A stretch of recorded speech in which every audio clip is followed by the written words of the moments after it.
Hey everyone, welcome to another episode of Live with NORML. I'm J.M. Padini, the Development Director for the National Organization for the Reform of Marijuana Laws. It's Friday, September 15th, 2023. Super excited to be here with you all. Hey, silent type in Colorado. I saw your comment 10 minutes before the show started and panicked that we were live streaming. Thanks for being here, though. Hey, Samuel in North Carolina. Good to see you here. Hey, friend.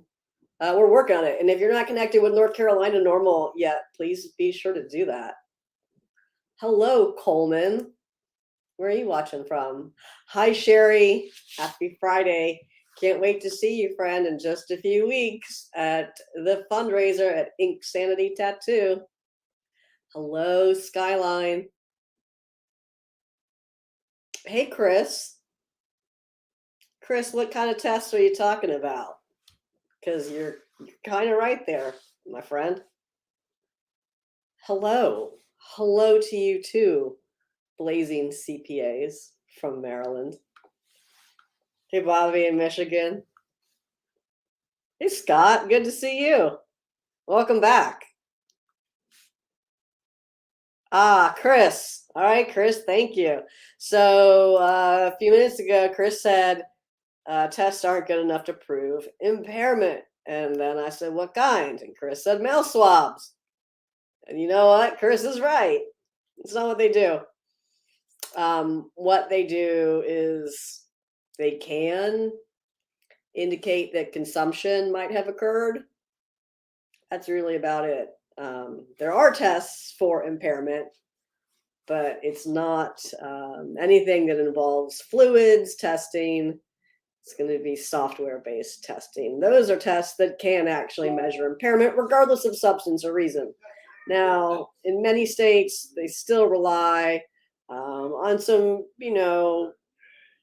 pretty okay. There's definitely an argument to be made for there being bias in this testing. But let's use Virginia as an example. Someone swerving, they get pulled over, do a roadside sobriety test. Officer thinks they're impaired, and then they're going to do a blood draw. And then if it shows that there's THC in there, then the Department of Forensic Sciences is going to send in a toxicologist to testify as to whether or not they see the two spikes that indicate, consumption occurred, to corroborate the claim by law enforcement that there was perhaps impairment from THC. But otherwise, yeah, Chris, no. Mouth swabs don't determine impairment.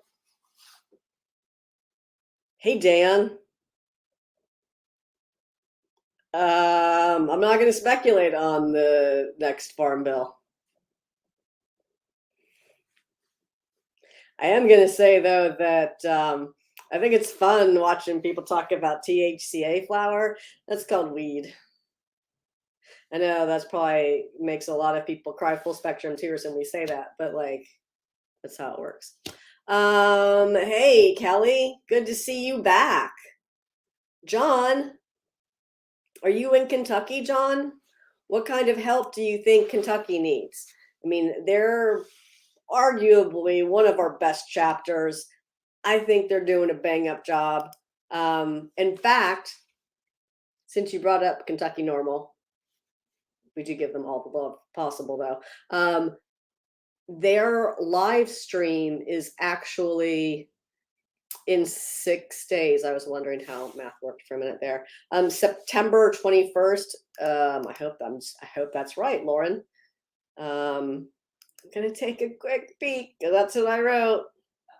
Yep, Thursday, September 21st at 4 p.m. Eastern, 3 p.m. Central, John, is the Kentucky NORML live stream. Make sure you check that out. I know it streams on Facebook. It probably streams on other channels as well. Ellie, I'm so glad you're here, friend. Ellie, are you going to come up to the tattoo fundraiser at Ink Sanity? You should. That'd be super fun. You don't have to get a tattoo.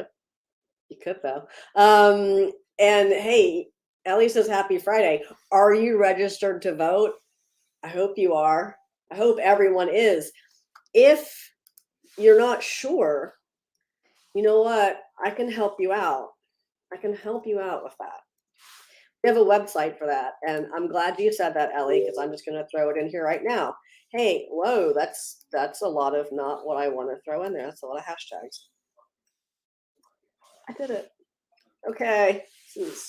I'm doing great. Hey, here's the link. If you want to check your voter status, thank you for bringing this up, Ellie. If you want to get registered, if you want to do things like request an absentee ballot, pledge to vote, share this information with friends, you can do that all at normal.org/vote.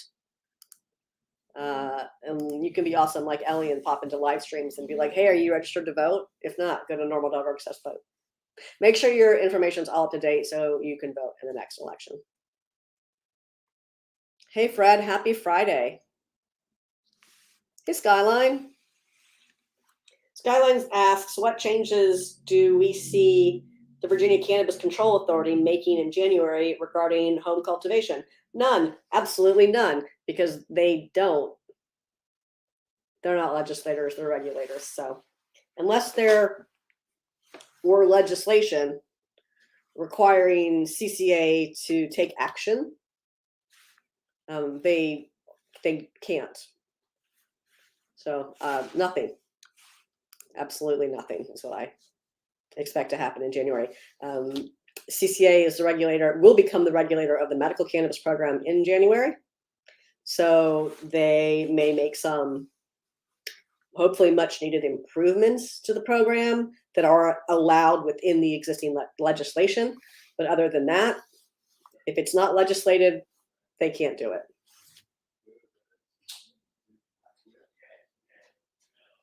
Oh, hey, Samuel, I'm glad you brought this up. So Samuel says, you know what, Samuel, I'm going to go grab that link so we can talk about that as well.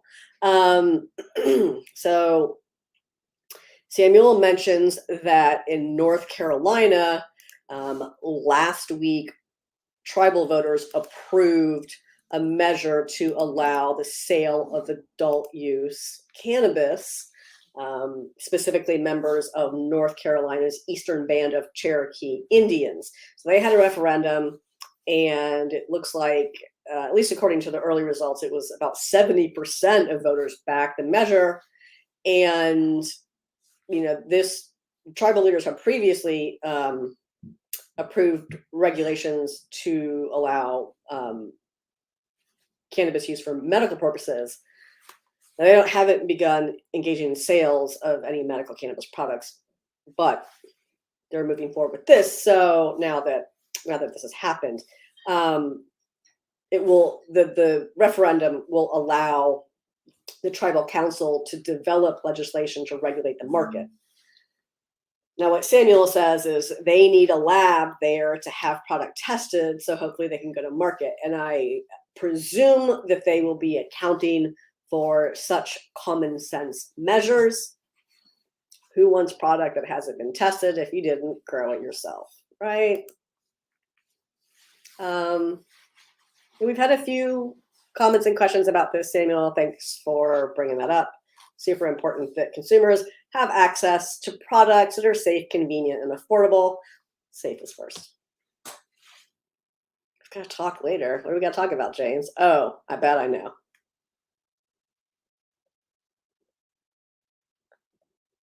Hello, William Boyd, Ohio issue 2. Do you have more to say about that? What about it in particular?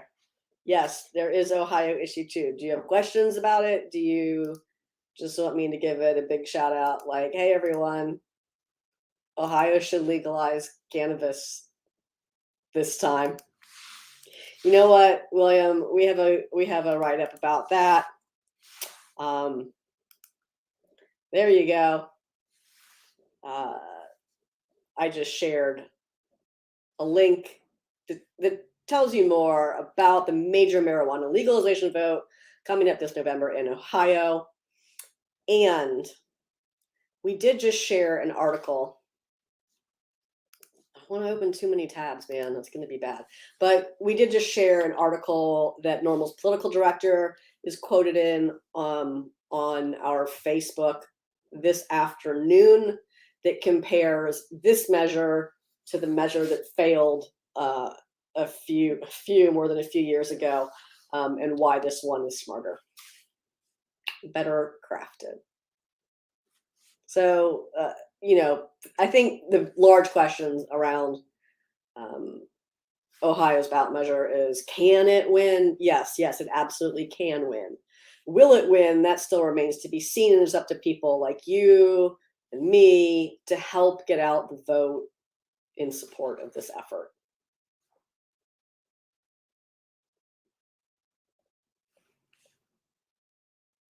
Smoking areas for safe consumption without persecution. Where, Chris?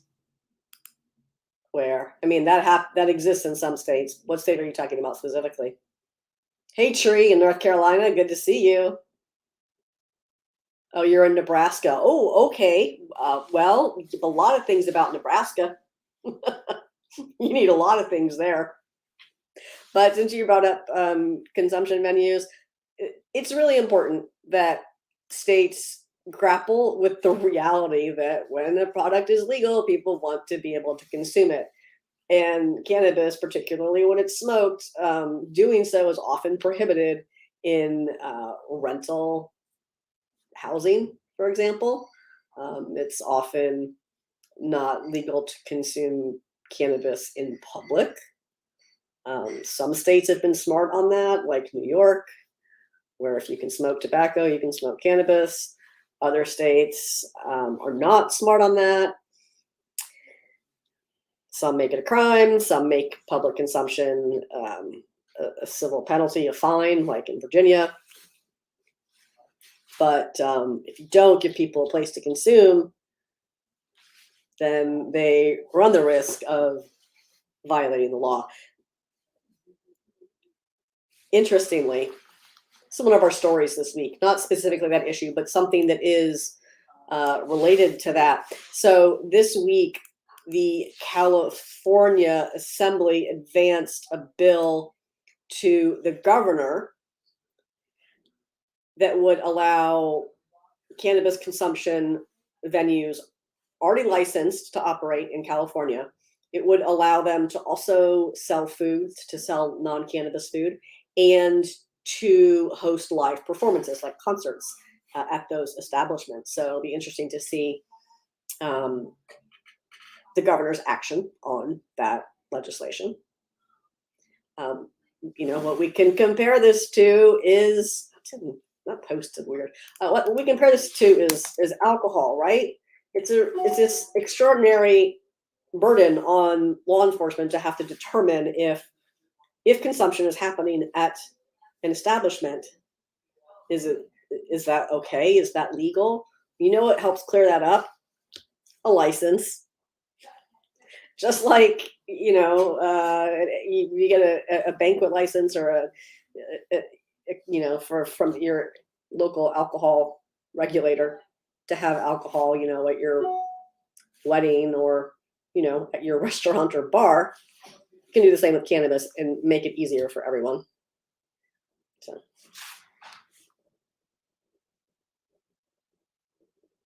You're welcome, William. You're the best. Thanks for being here. Oh, wow, Randy. Dude. Really? $1? Really? In what state? I was going to say Virginia, but rises in other states too. So that's wild. If you did get tinctures on clearance, that's pretty amazing. Oh, bye. We don't do that here. Okay.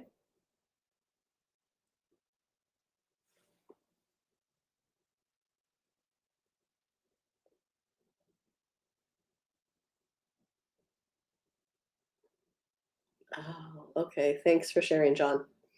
You were just like a coffee shop.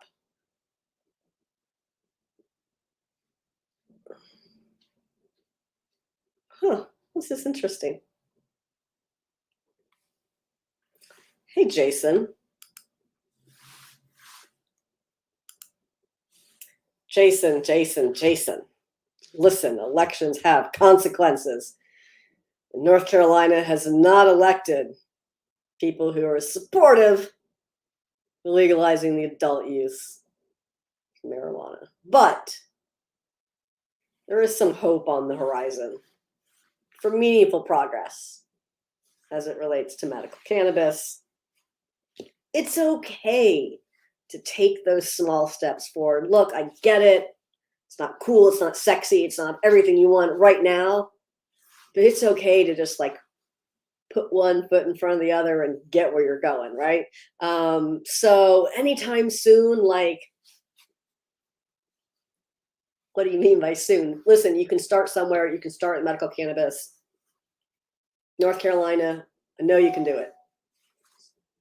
Keep on keeping on.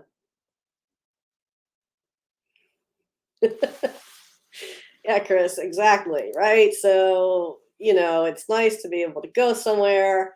Like I can see a restaurant right here across the plaza from my office.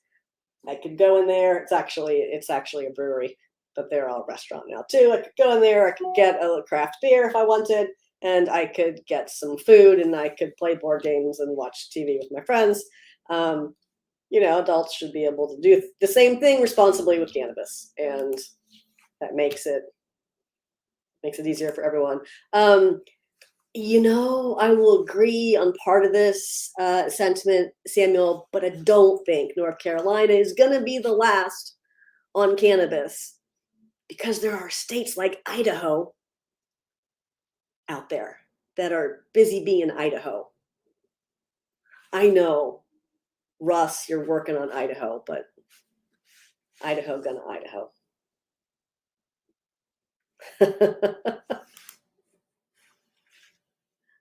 Hey, ma'ams. I'm just going to call you that because that's what I see. Mams asks, how does the newly signed budget in Virginia impact the Cannabis Control Authority and its effectiveness? It is a lesser amount than was included in the Senate version, but it is a greater amount that was included in the House version. So I know the CCA would prefer to have a larger budget, but I think that they'll be okay when it comes to being able to regulate the medical cannabis program. They also have the ability to receive another $2.5 million from the general fund for the adoption of a seed to sale tracking system. Now, let me tell you, like I've told other people, yes, Virginia's medical cannabis program already uses seed to sale. But they're not all necessarily talking to each other and in a way that would work best. So the CCA has the ability to implement a platform. And since that number is so specific, we can all only assume that it is because it is from a very specific company with a very specific quote, one in fact that has been sniffing around Virginia. Nothing against this company, it's fine. I know that the companies operating in Virginia already use this in other states, and I don't think anyone's opposed to using it here. But I think it's just remarkable, how some lobbying works.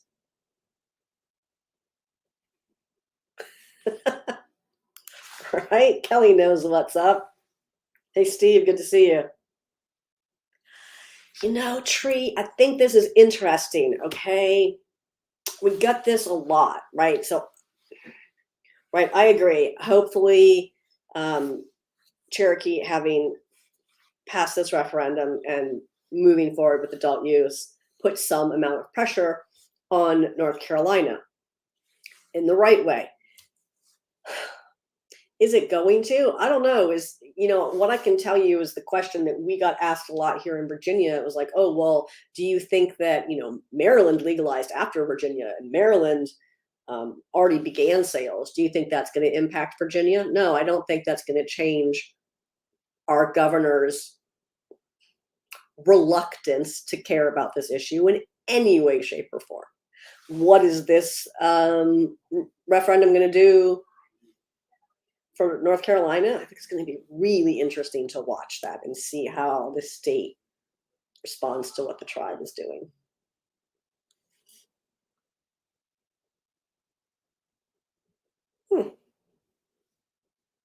Chris.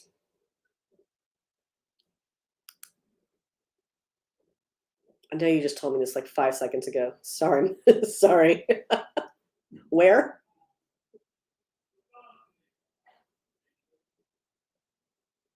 Yeah, I know, Jason. It is terrible. It's like great, and it's terrible to watch your neighbors experience freedom and then wonder, why isn't that happening where you are?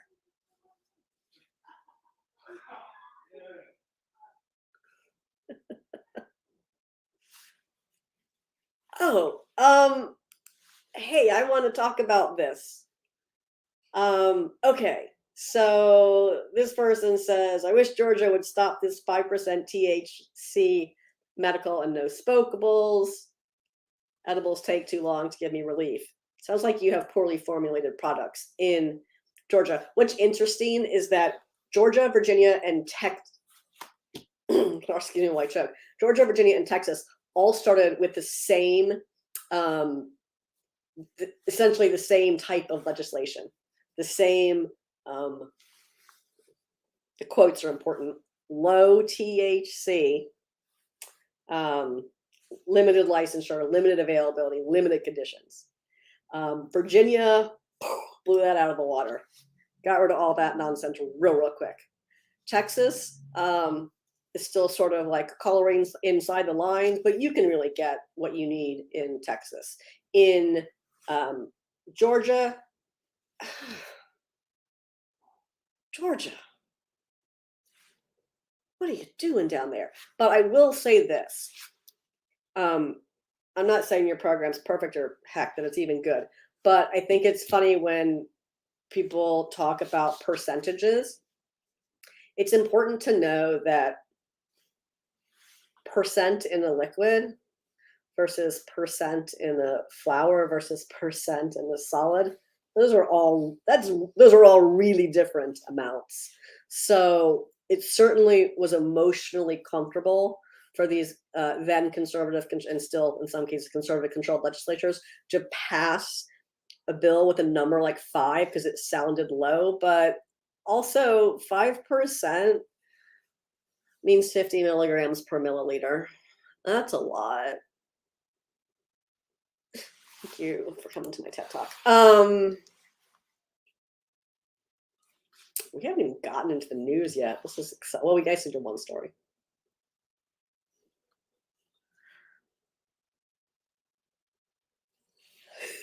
Charlie, look. This is one of my favorite. I love what you're saying. Charlie says, you would think conservatives would love the idea because enabling sales has been proven to be highly lucrative. You're right. So that kind of blows their whole, we're the party of fiscal responsibility and of business out of the water, doesn't it? Yeah. I mean, I guess, but also like a lot of funders of those individual folks' campaigns are currently capitalizing on criminalization. So why do they want to overturn it? It's working out great for them. Oh, okay. Yeah, Tree, I know that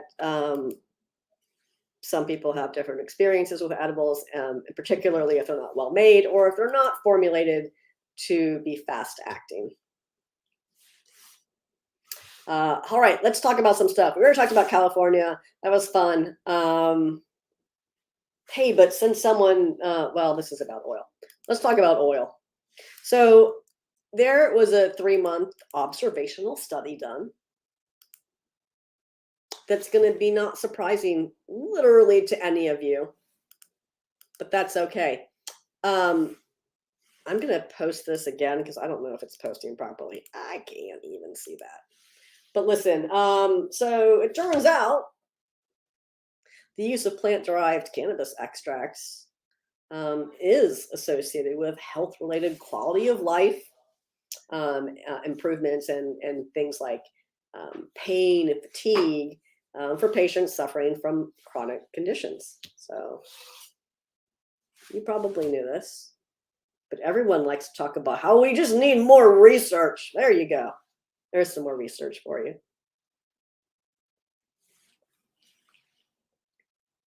Chris, lots of info on depression and cannabis on the NORML website. You can just go search bar, put in depression, pop right up. I like this one. I like this story so much. I put it at the top of the weekend weed read. Before I share it though, hey, tell me in the comments now. Like, give me some emoji. It surprised me. Please, I can't wait to see what you choose. Here's my question. Do you use cannabis to recover from exercise? Go. While we do that, I'm going to say hello, Green Books Cannabis Accounting. We've got all the CPAs here today. Good to see you. Do you use cannabis to recover from exercise? Thank you, Charlie. I enjoy the burrito emoji. That is hilarious. Who wants to beat Charlie's burrito emoji? So we have, okay, Reggio says no.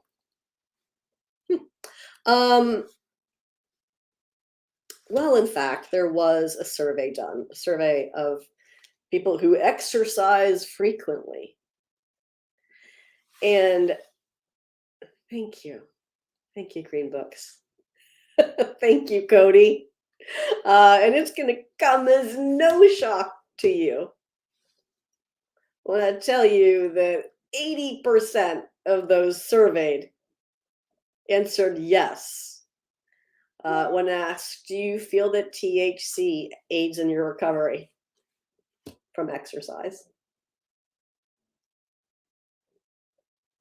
There you go, blazing CPAs. That's the right emoji. See what you did there. Chris, we have written about that as well, about people using cannabis as a performance enhancer. Absolutely. Lots of good write-ups about that on the NORML website. Well, Charlie, now you can read all about it in this new survey.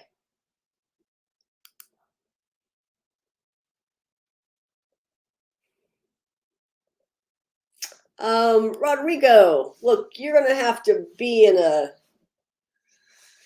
I was going to say you're going to have to be in a certain state, but also, you know, friends, everyone loves to watch me scroll and get to the guns and weed statement. It's not fun. It's not, it's not a fun time if I don't have opportunity to trot this out. So I'm going to post it right here so y'all can read it easily. And I'm going to read it with my out loud voice because you're watching this on the internet. You don't want to read. Listen, the consensus at NORML is that the conclusion reached by the ATF and the justices of the Ninth Circuit Court of Appeals is in fact based on a broad interpretation of a 1968 federal law that forbids the sale of firearms to those considered to be an unlawful user of or addicted to a controlled substance, end quote. But at this point in time, no state is engaged in the sharing of data related to state-sanctioned activities of medical cannabis patients. So, and here's the important part, Rodrigo. Unless a person responds yes to the question regarding their marijuana use on the NICS background check, the federal government has no way to enforce this outdated law.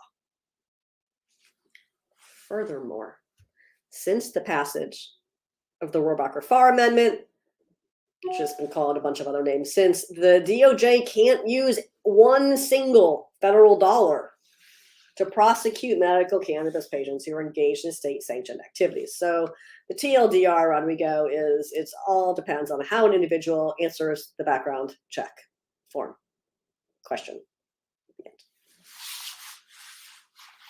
Thanks for asking.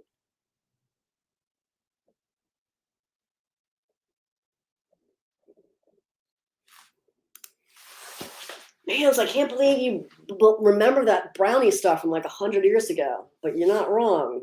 Okay. Yes, the CCA did put out a statement about product equivalent possession limits.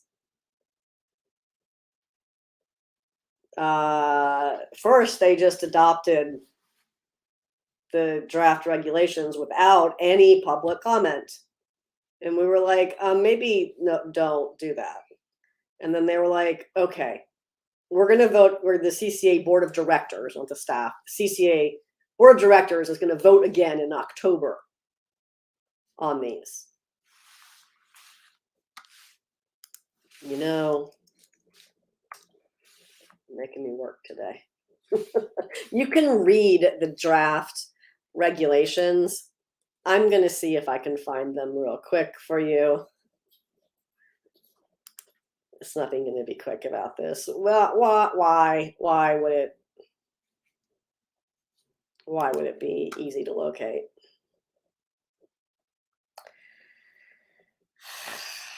Let's see if the draft regulations are in the October 25th. Oh, yes. Thank you. I think this is correct. Okay, listen, ma'ams, here we go. There's the draft regulations. You can see them in there. I'm going to scroll down to, it's not on that page anymore. Oh my gosh. Anyhow, it's going to be in there somewhere. So my question, is it not on the same page this time around? That'd be too easy, wouldn't it?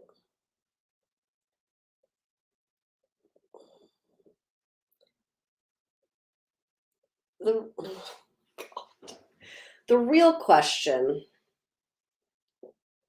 about this is, were they intending, and if I were on the right page, I could tell you, were they intending, as it was conveyed in the last meeting, it was conveyed in a manner that implied this was about patients, in which case the proposed amounts would not comport with state law. If this is about adult use possession,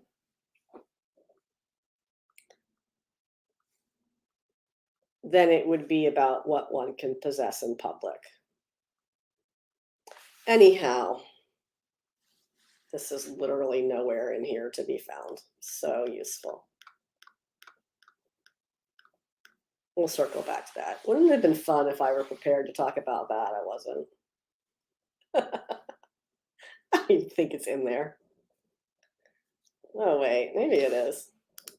You find it. You, ma'ams, go farm out some work here. You go scroll through these, and then tell me what page you want me to look at. Thank you so much. Public comment. Look at all that. I don't think it's in there. Anyhow, we'll talk about that more next week, ma'ams. Hey, Joseph in Georgia. Good to see you.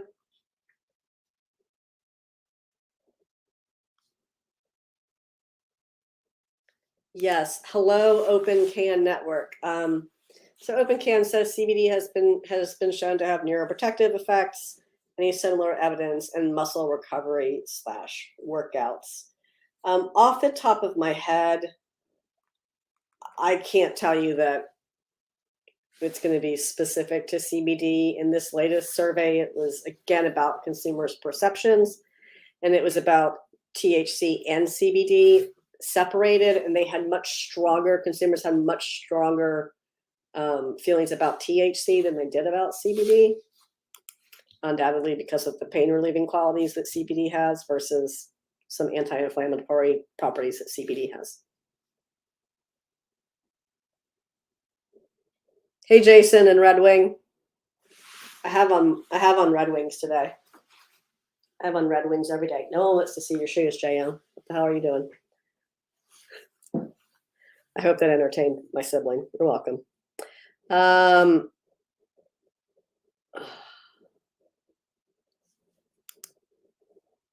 Yeah, Joseph, 3 MSO dispensaries in Georgia with almost 10 in the state. So you have 10 dispensaries total and 3 of them are MSOs. Is that what you're saying? Because if so, that's pretty surprising for a state with limited licensure.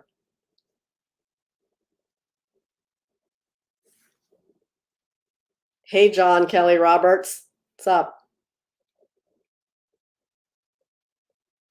Joseph, I am not surprised that you have less than 30,000 registered patients in Georgia with your random made up list of conditions.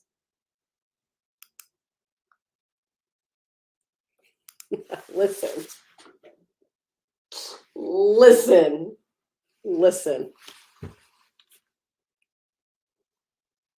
Unlawful user of or addicted to a controlled substance. Schedule 3 is still a controlled substance. There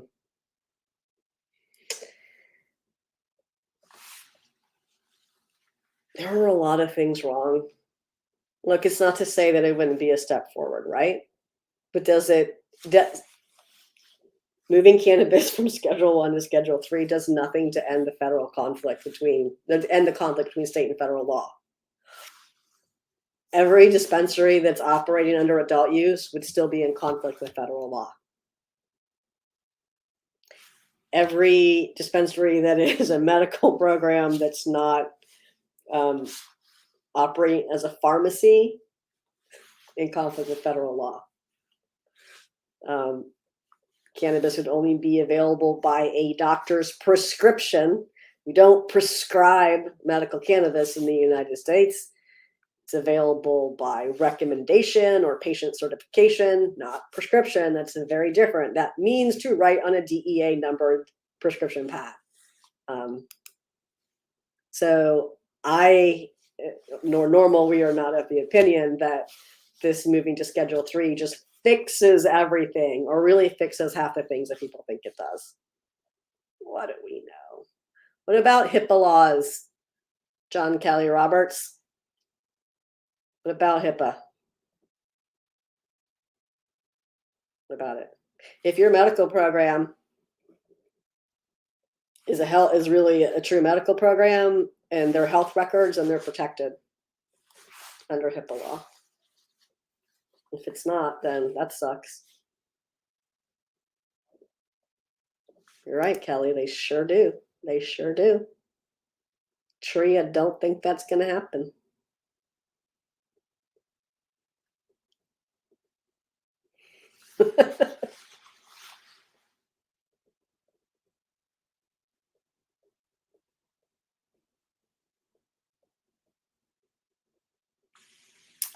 Hey, Ellie, are you talking about CCA? Is that what you mean? They wrote back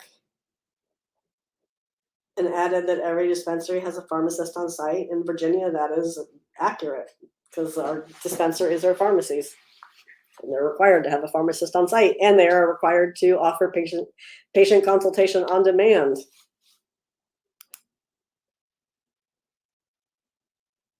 Yeah, maybe.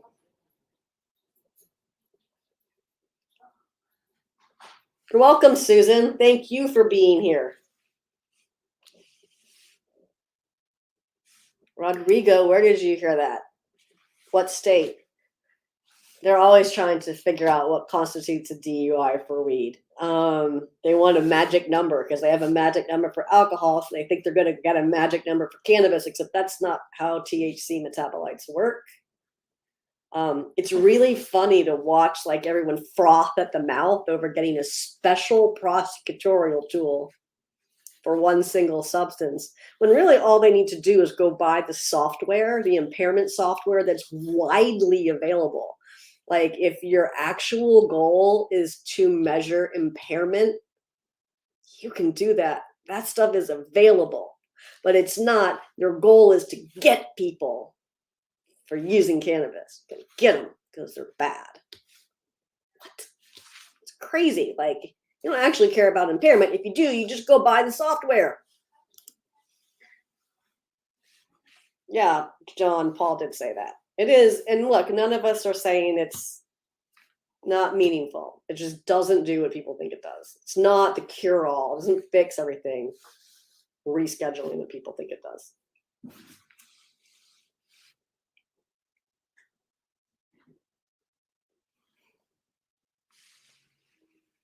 I think, Kelly, what's more humorous about this, I think what's more humorous is that what would be required is the FDA to regulate marijuana.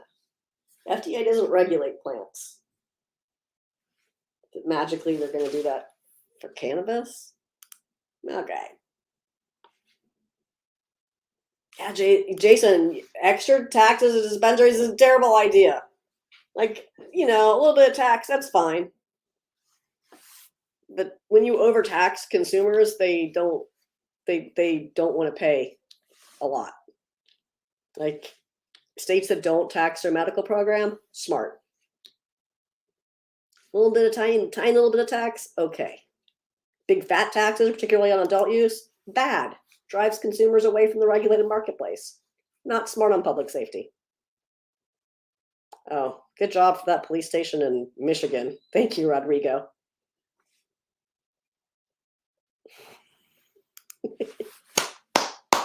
Yes, Jason, right? Like NHTSA did studies here in Virginia Beach. They were like, can you just get high and drive this car? We'll drive on the other side. And people were like, no, I'm too high.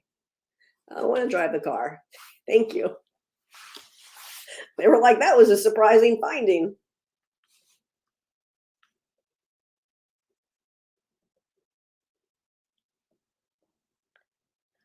Ellie, I think we're going to be okay when we get to it, when it comes to CCA adopting regulations that are pragmatic, shall we say? I think we'll be okay.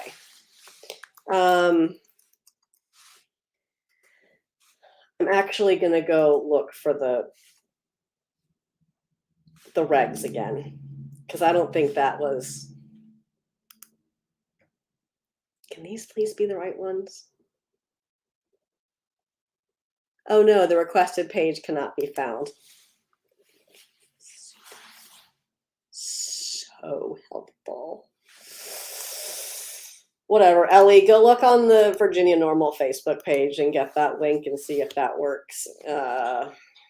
You know, let's talk about it next week.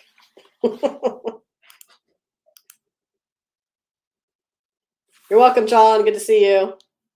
All right, let me tell you all about the last couple of stories we had for the week.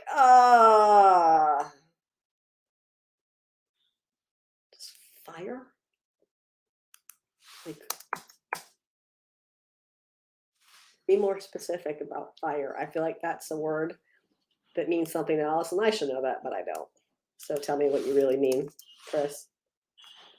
All right, while you do that, I'm gonna share this little tiny story right here.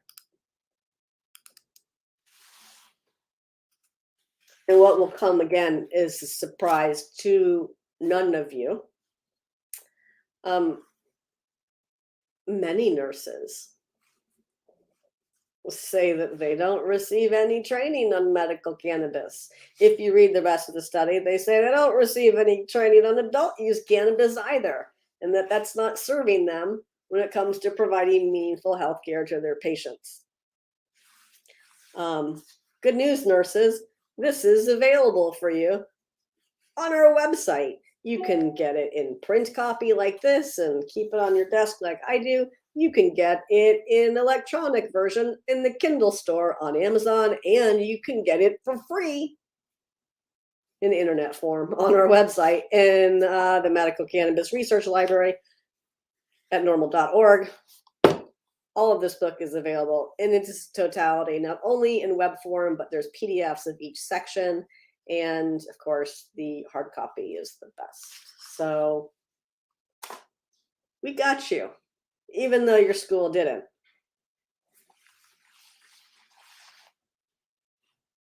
Oh, smoking. Okay, thank you, Chris. Thank you for explaining that to me. Does smoking cannabis increase synaptic activities? I don't know. That's a great question.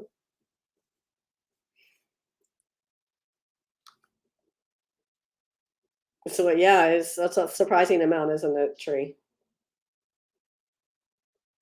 Oh, Alan, glad to see you here. You look still like you are, in fact, a young buck. So I'm glad you've been logging in since you were very, very young. Thank you for coming back. One last study. Just one last, well, it is a study. But one last news to share with you all. And this is about a pilot study that was done.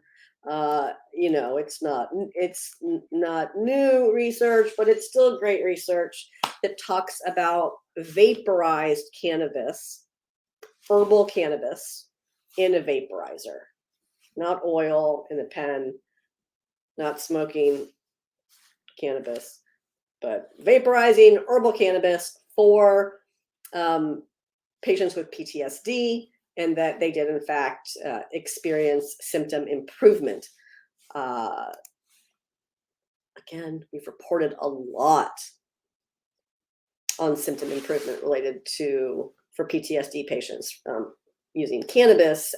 This was a 3-month. Is this the 3-month one? That was the other one. This was a small clinical trial that was done, and it was done over a 3-week period. I knew the number 3 was in there. We had 3 twice in our stories this week. Yep, and they used a balanced ratio of flower with a balanced ratio of THC and CBD, and that reduced symptoms in patients with PTSD. So not surprising, not new, still great. Good to see it. I don't know. I'm not going to speculate on what the Farm Bill's going to do, but it'll be interesting. Hey, Brian. Good to see you. First of all, we're going to fast track anything. Cannabis is arguably not a public health emergency. Sure aren't going to be fast tracking any approvals of cannabis at FDA. Yeah. The whole thing is very entertaining. I'll just say that.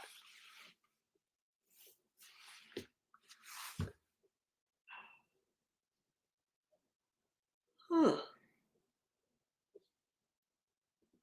Wow.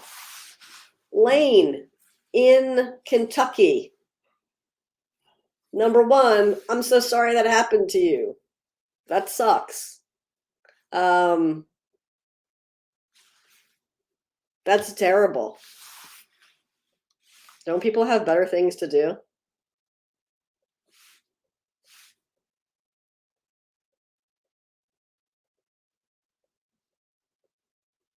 Yeah, thanks for sharing that, Jason.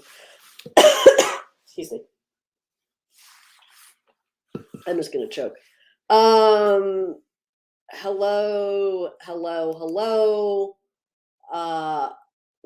What are the next states to legalize? Wait, I don't no jinxing. First of all, my desk is made out of wood.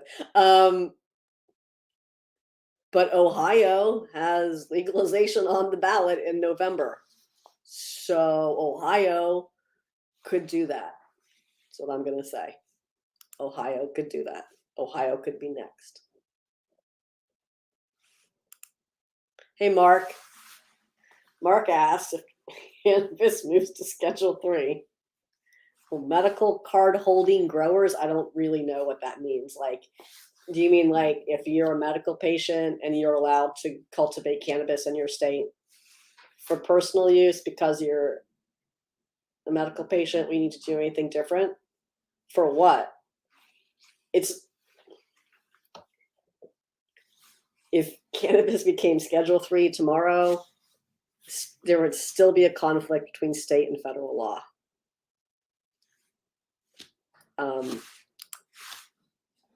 You would be still in compliance with state law, presumably, but it wouldn't make you in compliance with federal law, but it also would not undo the budget rider that's the amendment to the rider that's passed every year that prevents the DOJ from spending $1 single to prosecute a medical cannabis patient who's engaged in state-sanctioned medical cannabis activity.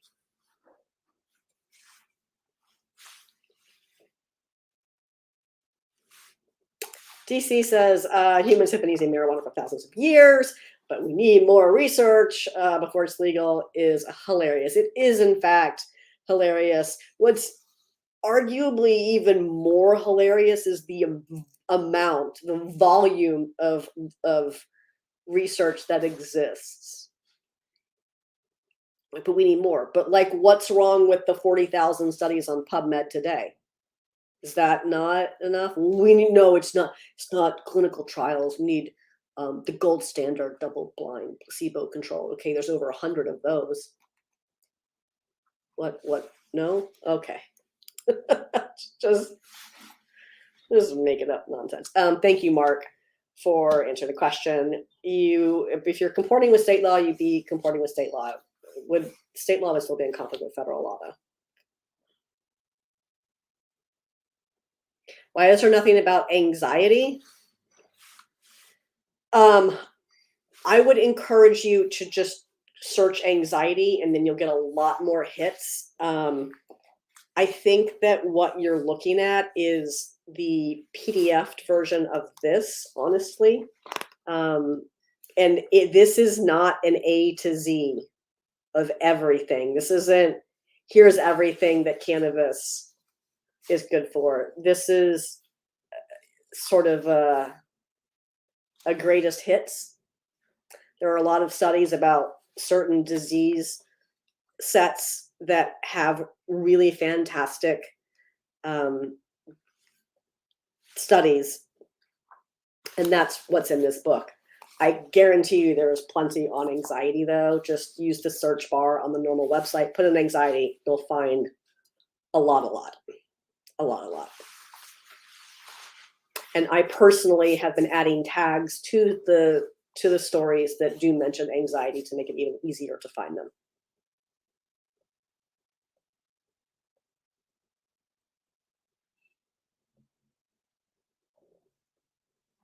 Right, exactly, Mark. It just doesn't, moving cannabis to Schedule 3 does not resolve the conflict between state and federal law. Schedule 3 drugs are regulated by the FDA. Is your medical program regulated by the FDA today? No. We also generally don't grow Schedule 3 drugs at home. So again, if you're comporting with state law, that's really what's critical at this juncture. Moving to Schedule 3 wouldn't change your state law unless it was like had an enactment clause that made something happen with the schedule change, and that's not likely.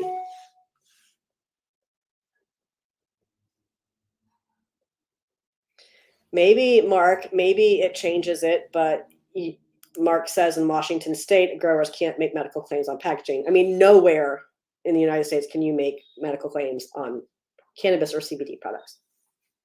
Will this change that? If you're selling an FDA-regulated product, FDA-approved product, then you would be able to include the statements that have been approved by the FDA, just like any drug.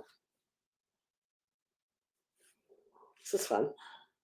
Yeah, not only Israel, but the United States as well. I mean, there's just There are tens of thousands. There's like over 40,000 studies on PubMed right now that reference cannabis or one of its constituents. And then, as I mentioned earlier, there's over 100 clinical trials that meet the gold standard. So it is pretty laughable when people say, "Well, I need a breathalyzer. I need more research." What you need is to read. Sure might have the shortest side effect out of FDA-approved medications. You can read the FDA. You can read the side effects right now for Marinol. That's 100% pure synthetic THC. It doesn't have a long list of side effects on the Marinol bottle. It comes with a little sticker that's like, "Don't drive until you know how this medicine affects you." Reading is hard. You're right. This has really been like such. I was a little worried. I was like, "Oh, the news is kind of short this week. It's not like super fun and sexy, but you all have had the best questions. I had so much fun talking with you all. It's been a blast. I'm excited to go home and enjoy the great weather that we're having here. Finally, it's like the tiniest little hint of fall this morning. I hope there's more in store for us here this weekend. And I hope wherever you're spending your weekend is equally beautiful. Listen, we try to do this every week, every Friday. So be sure you hit that like, follow, or subscribe button wherever you're watching so you never miss when NORML goes live. I'm going to tell you about a couple of other events coming up. I did mention to you that Kentucky NORML is doing their live stream on September 21st at 3 p.m. Central, 4 p.m. Eastern. There's a link to that. You know what? I'll just go ahead and post it again. Why not?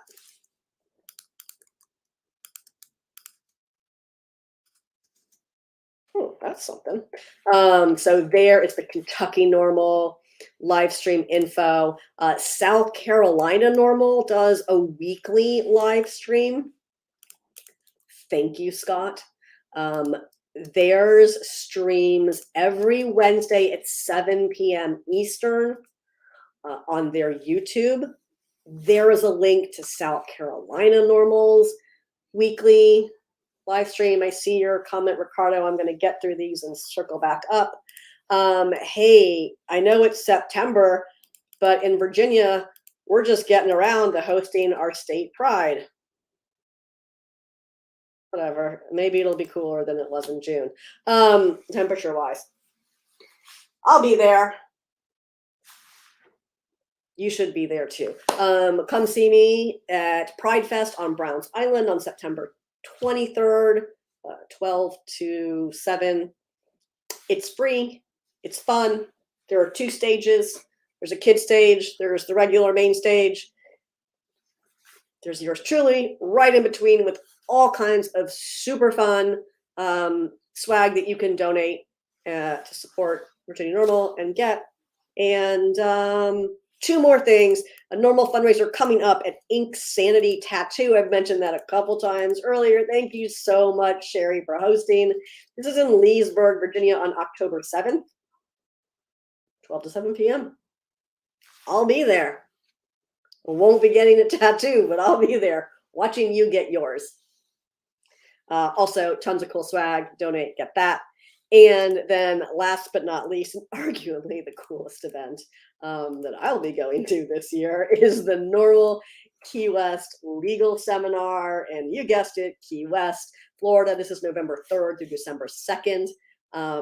Even if you are not an attorney, it is still an excellent opportunity to not only learn about cannabis law, but to make fantastic connections, celebrate with new friends and old as we work our way from cannabis prohibition to freedom all across the United States.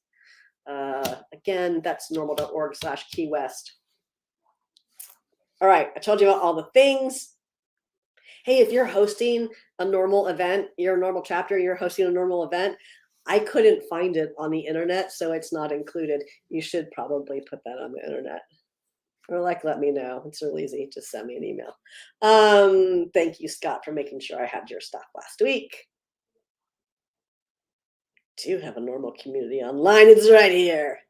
No. Yeah, no. There is there is a chapter in Georgia called Peachtree Normal. They are a 501c3, so they're mainly focused on education. It's a C3, they can't really lobby. But if you would like to reinvigorate Georgia Normal, you can just go to normal.org/chapters and click on the Get Started and submit an application. You're welcome, OpenCan. Chris, I will do as many live streams as I can. Ricardo, I am getting to your comment. Let's read it. Ricardo says, is it possible that cannabis currently classified as Schedule 1 should actually be considered as a Schedule 3 substance? But then again, should we even consider completely reevaluating the classification of this incredible plant? It's disheartening to realize that such reconsideration only seems to happen when big pharmaceutical companies get involved.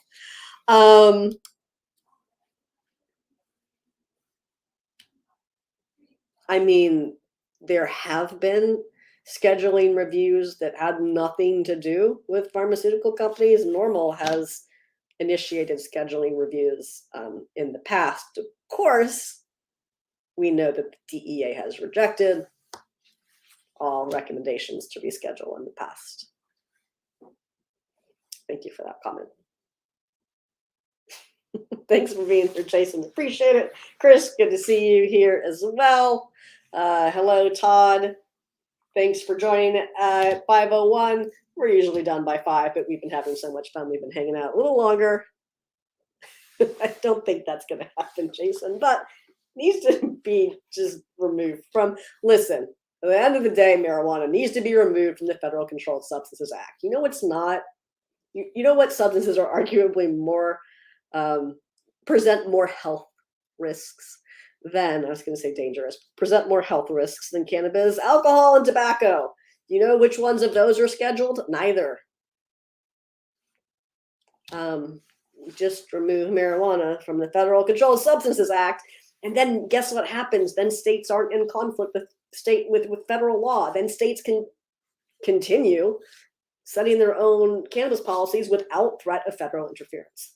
That's what needs to happen, full stop. You can do this, you know, y'all can pat yourselves on the back and be like, oh, rescheduling, baby steps, that's okay. I mean, sure, neat, but it does not do the things you think it does. For big companies that could weather FDA, I just laugh about that, FDA regulating the plant, like for big companies that could sustain that sort of sea change, right? Great, if you have the capital to ride out FDA regulation, then it's great for you. But if not, your tiny mom and pop is still in conflict with federal law, so it doesn't do what you think it does. And consumers, it sure doesn't do anything for you. But here we are. We can talk about this again next week because I know it's still going to be a hot topic. And I promise you, Ellie, we will be more prepared to talk specifics about the Virginia Cannabis Control Authority draft regulations. Which presents more health risks, coffee or marijuana? I mean, you can overdose on caffeine. You could have a heart attack. I mean, you're right. But the thing about alcohol and tobacco is that they're not scheduled. All right, friends, I gotta get out of here. Listen, this has been totally an absolute blast this week. You are the best. I can't wait to do this again next week. Make sure you hit that like, follow, or subscribe button wherever you're watching so you never miss when NORML goes live. As always, it's just been such a pleasure, and I will see you back here next time. Bye-bye.